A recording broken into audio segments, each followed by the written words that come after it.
fut le 24 novembre 1963 que le prophète de Dieu William Marion Branham prêche un sermon intitulé « Que ferait de Jésus qu'on appelle Christ ?» Au paragraphe 98, en descend encore plus bas et dit « Et tous les 2000 ans, le monde arrive à la fin de son système mondial, de son système religieux, à la fin de tous les systèmes et Dieu a dû intervenir. Il a fait du temps de Noé le premier 2000 ans et le deuxième 2000 ans. Le système est revenu au sujet mentionné. Ce matin, il a de nouveau envoyé sa parole.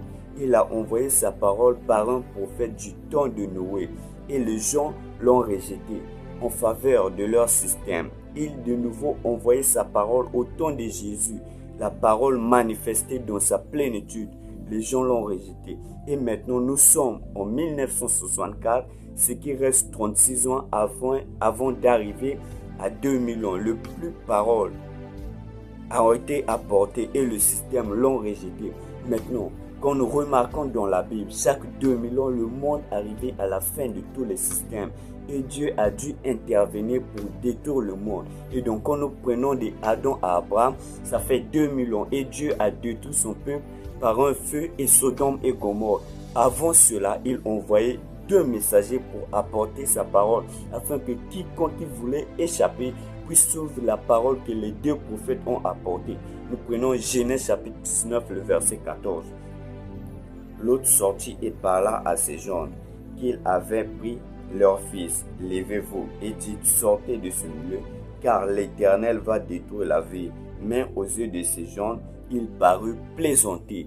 Et donc, quand nous prenons d'Abraham à Jésus, ça fait aussi 2000 ans. Et Dieu a intervenu, il a envoyé, mais avant, il a envoyé un messager pour venir apporter la parole afin que quiconque qui voulait échapper puisse suivre la parole que le messager devrait apporter.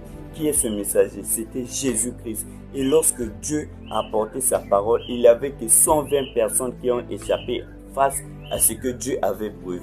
Et quand nous prenons de Jésus, jusqu'à aujourd'hui, Jésus a commencé son ministère à l'an 30. Et lorsque nous prenons de l'an 30 à aujourd'hui, en 2026, ça fait 1996 ans. Donc, il nous reste 4 ans pour arriver à 2000 ans. Et notre 2000 ans va arriver à l'an 2030. Et Dieu doit arriver, doit venir pour venir détruire le monde. Parce que c'est ce qui était prévu dans la Bible. Et si Dieu ne le fait pas, il doit se repentir parce qu'il a fait au temps de Sodome et Gomorrhe, il a fait au temps de Jésus. Si Dieu ne le fait pas, il doit se repentir, il doit ressusciter les gens du temps de